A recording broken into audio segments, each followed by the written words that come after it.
Advertising on television has existed since July 1st, 1941, when Bulova paid a hefty $9 to advertise their company at the top of a broadcast of a game between the Brooklyn Dodgers and the Philadelphia Phillies on New York's WNBT. The commercial was...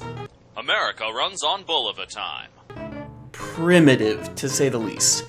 Over the course of the next 20 years, TV ads would evolve until they became the recognizable 15, 30, and 60-second vignettes that have permeated airwaves since the 1960s. Ads were pretty much the same since that time, i.e., miniature product pitches done in creative ways all throughout the 60s, 70s, and most of the 80s. But then, Generation X started coming of age. Gen X, aka America's forgotten middle child generation, was not about consumerism. At all. They weren't buying sales pitches, and so advertising had to adapt. This resulted in the 90s being a decade filled with a new kind of advertising, one that featured artsy, abstract ads that sometimes barely mentioned their product at all. This of course meant that some of the ads ended up being weird. Really weird. Like, sometimes to the point of being downright disturbing. Here are 4 of those ads.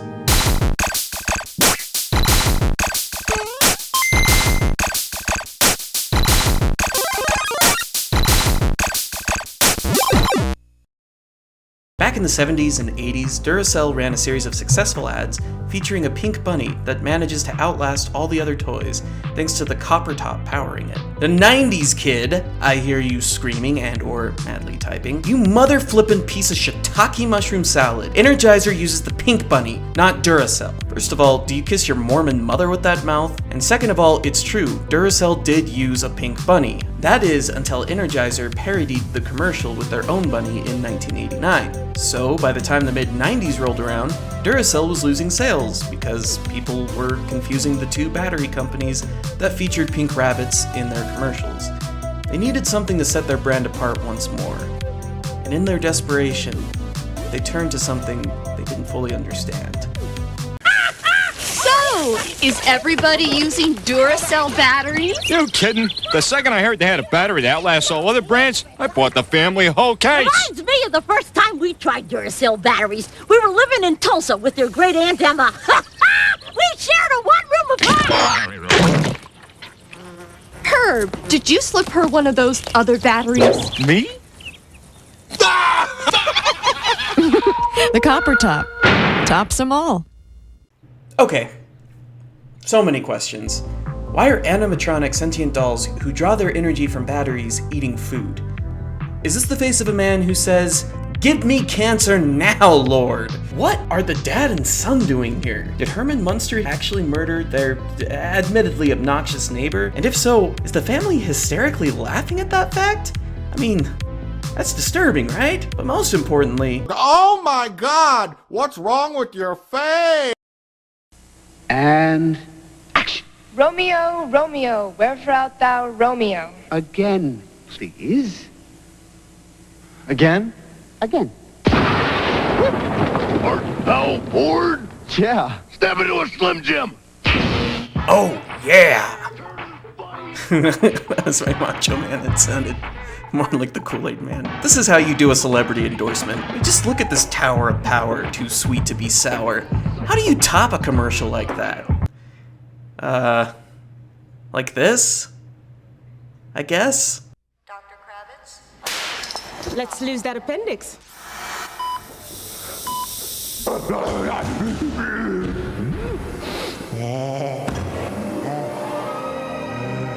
Mother, I'm home! I'm a pygmy spicy butterfly!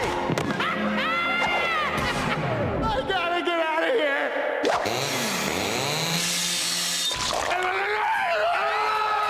Step into a Slim Jim. Eat me!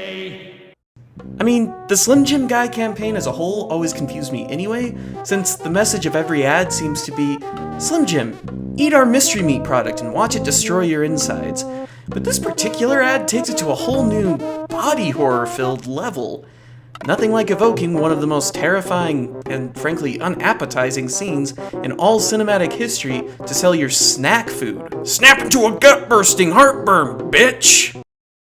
You know what's consistently funny? Seasons 3 through 8 of The Simpsons. Hey, You know what's consistently not funny? Addiction. When someone is addicted to a substance or an activity, it can literally destroy a life. Some of the symptoms of addiction include sacrificing social and recreational activities to engage in the activity or partake of the substance, an inability to stop partaking of the substance or activity, having stashes of the substance, giving up hobbies and activities in order to engage in the substance or activity, and a general inability to just function in normal life.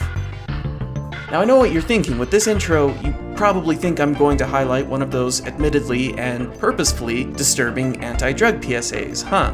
Nope! Let's look at a cereal commercial. Okay, what'd you guys do with the corn pops? No corn pops this time, Haskell. Get some rest. Big game today.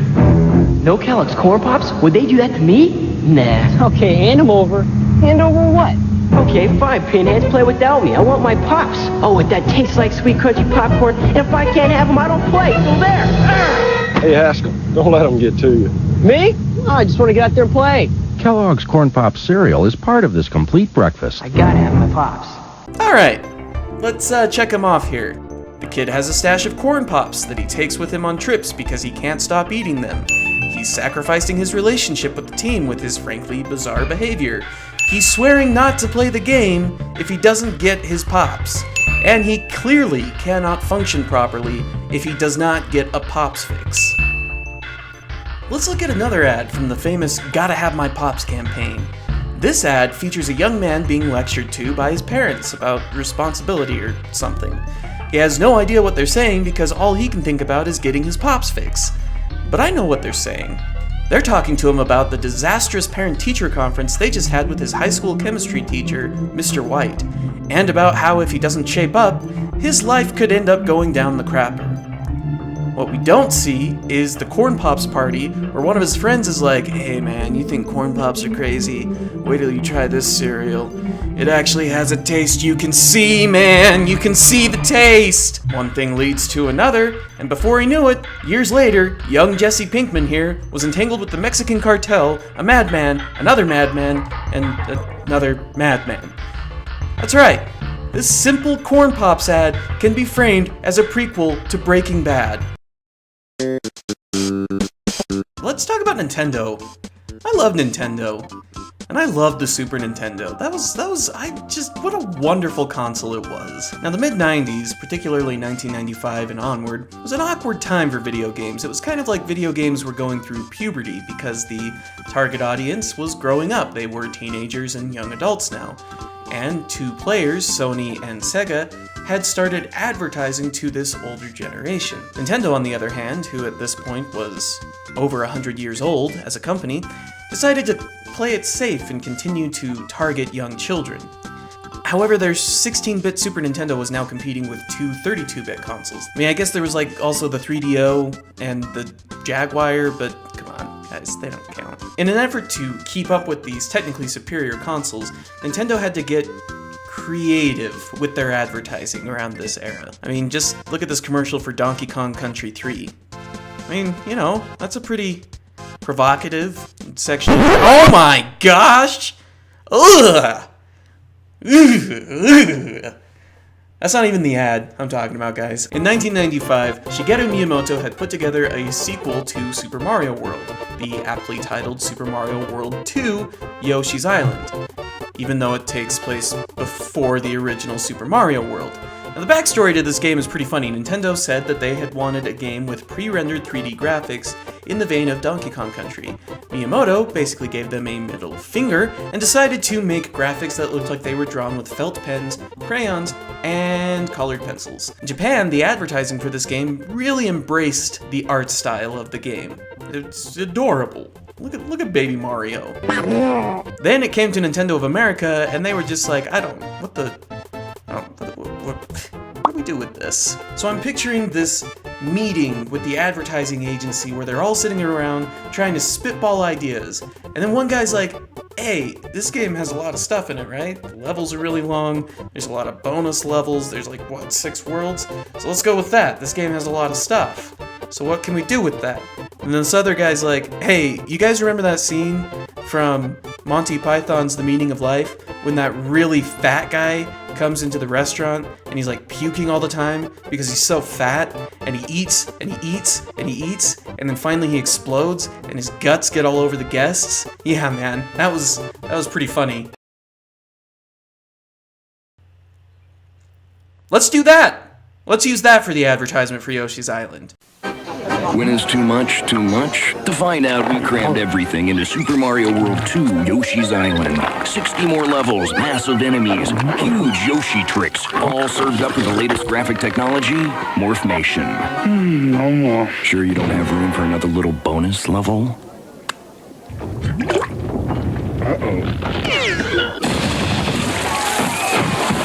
Super Mario World 2, only on the Super NES. Still the big one.